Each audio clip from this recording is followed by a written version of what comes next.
You read that correctly, 3 goals away from being on the first page of the standings after the most horrendous start in English League football. If it's not, it sure felt like it was. The Eagles failed to score a top-flight goal until a Yohan Cabaye tap-in off visiting defender Cesar Azpilicueta goal in mid-October against reigning Premier League champions Chelsea, a game that we went on to win and pick up the first points of the season. Let us not relive that horrible, hiring Frank de Boer, terrible, sacking Frank de Boer after 4 games, unprecedented, not scoring a goal for 7 games, start.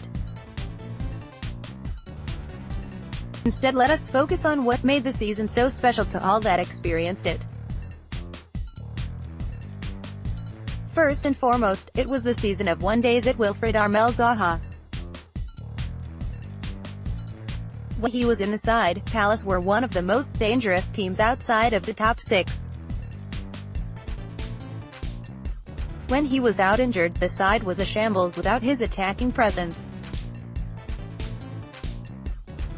In his 29 appearances, Wolf bagged 9 goals and was the team leader in terms of chances created with 52 from open play.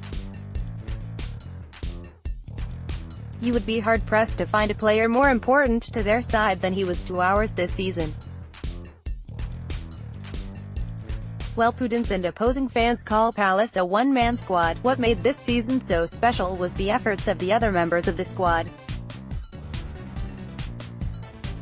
Starting with James Tompkins and Mamadou Sakho forming perhaps the most underrated and underappreciated centre-back combo in the league, our fearless captain Luka Milivojevic patrolling the middle of the field and lonely Ruben Loftus-Cheek putting opposing defenses on their heels with lightning-quick runs. The emergence of youth academy graduate Aaron Wan-Bissaka was a real highlight, shutting down wingers from top clubs and the ever-present Andros Townsend that has transformed from the much-maligned winger under Alan Pardew to being one of the first selection on the team sheet week after week. There was much to be proud of in being red and blue through and through. Perhaps I saved for last the most important and influential man to this season. The one and only Roy Hodgson.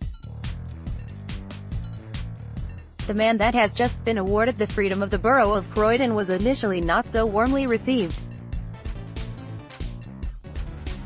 Having just recently cast as an embarrassment in leading the Three Lions paired with his short spell at Liverpool, it is fair to say that hopes that Palace would be playing in the Premier League during the 2018-19 season were low. Not only did Roy defy the odds and do the impossible in keeping Palace up, he single-handedly restored the spirit that makes being a fan of the club so special. The spirit that had been lost under Pardew, partially restored by Big Sam, and demolished under De Boer. The spirit that fills 26,000-plus fans on a Saturday afternoon. The spirit that has filled this random American from Roanoke, Virginia and drove him to make the pilgrimage to the Mecca that is Selhurst Park this past March. And, I don't want to brag, but Palace have yet to lose a game since I saw them in person.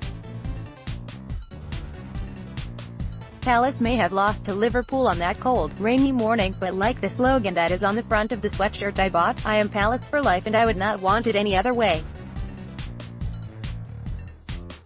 Up the Palace.